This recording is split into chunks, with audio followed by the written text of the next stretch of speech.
Football মানেই এক অন্যরকম উন্মাদনা। সেই উন্মাদনার চূড়ান্ত রূপ হল ফিফা বিশ্বকাপ।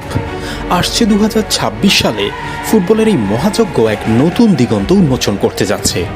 এটি কেবল একটি টুর্নামেন্ট নয়, এটি উত্তর আমেরিকার 3টি দেশ, কানাডা, মেক্সিকো এবং মার্কিন যুক্তরাষ্ট্রে ছড়িয়ে পড়া এক বিশাল উৎসব।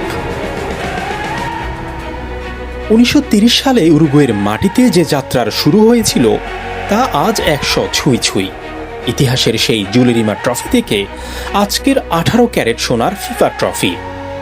এই দীর্ঘ পথ চলায় ফুটবল দেখেছে পেলের জাদুকরী ছন্দ, ম্যারাডোনার হ্যান্ড অফ গড আর গত আসরে মেসির পূর্ণতা। জর্ডান, উজবেকিস্তান ও কুরাসাওয়ের মতো দলগুলো প্রথমবারের মতো বিশ্বমঞ্চে নিজেদের চেনাতে মুখেই আছে।